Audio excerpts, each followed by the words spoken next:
మరి కాసేపట్లో ఉప్పల్ స్టేడియం వేదికగా కీలక మ్యాచ్ జరగనుంది. లీగ్ మ్యాచ్లో భాగంగా ఆర్సీబీతో ఎస్ఆర్హెచ్ తలపడనుంది. అభిమాన క్రీడాకారులను చూసేందుకు ఇరు జట్లకు సంబంధించిన క్రీడాభిమానులు స్టేడియానికి చేరుకుంటున్నారు.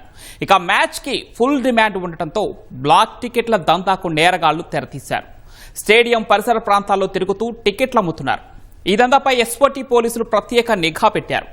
హైదరాబాద్లో చివరి లీగ్ మ్యాచ్ కావడంతో టికెట్లకు ఫుల్ డిమాండ్ ఏర్పడింది. బ్లాక్ టికెట్ల దందాపై మరిన్ని వివరాలు ఉప్పల్ స్టేడియం నుంచి మా ప్రతినిధి భాస్కర్ అందిస్తారు.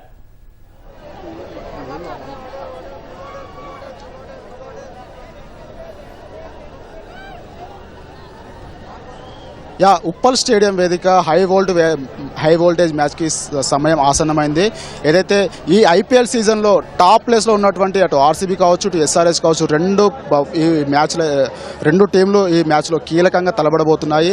ఏదైతే ఇప్పటికే పాయింట్ల పట్టికలో ఆర్సీబీ మొదటి స్థానంలో ఉండగా ఎస్ఆర్హెచ్ మూడో స్థానంలో, అయితే ఈ మ్యాచ్లో ఎలాగైనా విజయం సాధించి గతంలో కోల్పోయిన మొదటి స్థానాన్ని ఈసారి ఎలాగైనా సుస్థిరం చేసుకోవాలని హైదరాబాద్ భావిస్తుండగా, ఇటు ఆర్సీబీ కూడా తమ స్థానాన్ని సుస్థిరం చేసుకోవాలని భావిస్తుంది. అయితే దీనికి సంబంధించి కొన్ని రోజులుగా ప్రాక్టీస్ చేస్తున్న ఇరు జట్లు ఇటీవలే కొద్ది క్షణాల ముందే ఈ రెండు మ్యాచ్లు స్టేడియానికి చేరుకున్న పరిస్థితి ఉంది. అయితే గతంలో ఇదే వేదికగా మూడో స్థానం నుంచి పంజాబ్పై తలబడి ఒకటో స్థానాన్ని సుస్థిరం చేసుకున్న ఎస్ఆర్హెచ్ ఆ తర్వాత కొన్ని వేరే మ్యాచ్లో ఓడిపోవడం కారణంగా మూడో స్థానానికి వచ్చింది. సో ఇప్పుడు ఎలాగైనా ఆర్సీబీ పైన విజయం సాధించి తమ మొదటి స్థానాన్ని ఎప్పటిలాగే సుస్థిరం చేసుకోవాలని, అలాగే ప్లే ఆఫ్కి ఫైనల్స్కి సునాయాసంగా చేరుకోవాలని చెప్పేసి భావిస్తుంది. అయితే ఈ మ్యాచ్ కీలకంగా మారిన ఈ మ్యాచ్కు సంబంధించి టికెట్లకు అయితే ఫుల్ డిమాండ్ ఏర్పడిందని చెప్పుకోవచ్చు. దీనికి సంబంధించి ఈ ఏదైతే డిస్ట్రిక్ట్ యాప్ జొమాటో డిస్ట్రిక్ట్ యాప్లో టికెట్ల కొనుగోలు కూడా అధిక ధరలకు జరిగిందని చెప్పుకోవచ్చు. అయితే ఈ టికెట్ల డిమాండ్లను క్రికెట్ ఆశగా చూసుకున్న సైబర్ నేరగాళ్ళు అయితే దీనికి సంబంధించి సైబర్ నేరగాళ్ళు ఒక ఫేక్ డిస్ట్రిక్ట్ జొమాటో యాప్ను సృష్టించి టికెట్లు అమ్మే ప్రయత్నం చేశారు. మొత్తంగా ఏదైతే క్రికెట్ అబ్బాయిలు తమకు టికెట్లు కావాలనే డిస్ట్రిక్ట్ జొమాటో యాప్ను సంప్రదించినప్పుడు మొత్తంగా ప్రాసెస్ స్టార్టింగ్ నుంచి ఎండింగ్ వరకు ప్రాసెస్ మొత్తం క్రికెట్లకు సంబంధించి పేమెంట్ వరకు కూడా సేమ్ అలాగనే జరిగింది. సో దీన్ని నమ్మిన క్రికెట్ అభిమానులు అయితే ఆ డిస్ట్రిక్ట్ యాప్లో టికెట్లు బుక్ చేసుకునే ప్రయత్నం చేశారు. కానీ పేమెంట్ చేసిన తర్వాత టికెట్లు రాకపోవడంతో నిరాశ చెందారు. దీన్ని ముందే గుర్తించిన నగర పోలీసులు ఇటు క్రికెట్ అభిమానులు అయితే కొన్ని మార్గదర్శకాలు జారీ చేశారు. డిమాండ్ ఏర్పడిన క్రికెట్లకు సంబంధించి ప్రేక్షకులు కావచ్చు, క్రికెట్ అభిమానులు జాగ్రత్తగా ఉండాలని చెప్పేసి చెప్పారు. అయితే దీంతో పాటు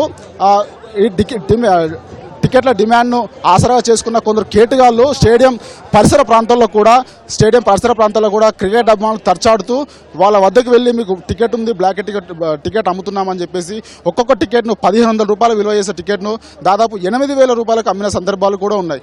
అయితే ఈ మొత్తం వ్యవహారాన్ని నిఘా పెట్టిన ఎస్ఓటీ పోలీసులు కేటుగాళ్లను అరెస్ట్ చేశారు.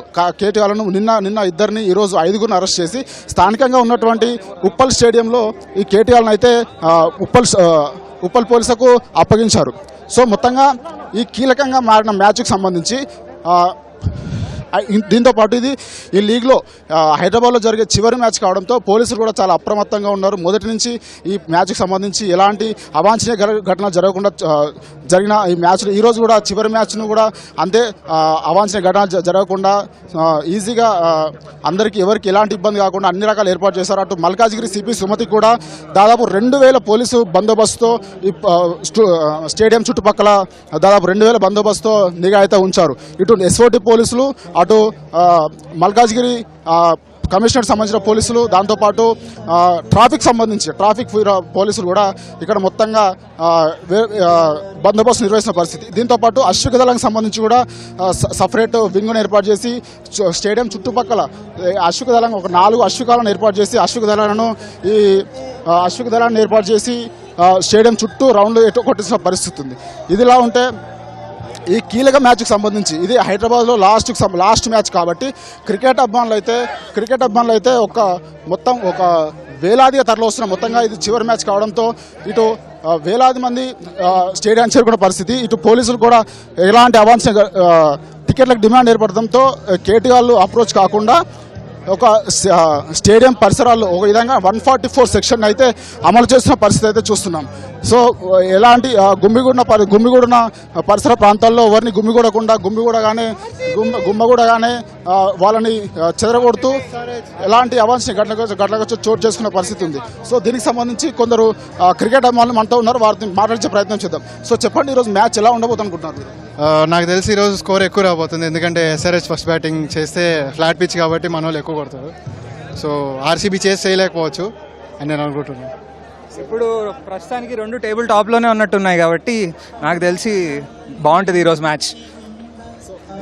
ఎస్ఆర్హెచ్ గెలవాలంటే ఆర్సీబీని ఎలా డిఫెండ్ చేయాల్సిన అవసరం ఉంది? If in case first batting అయినా లేకపోతే ఫస్ట్ ఫీల్డింగ్ అయినా ఎలా రాణిస్తే బాగుంటుంది?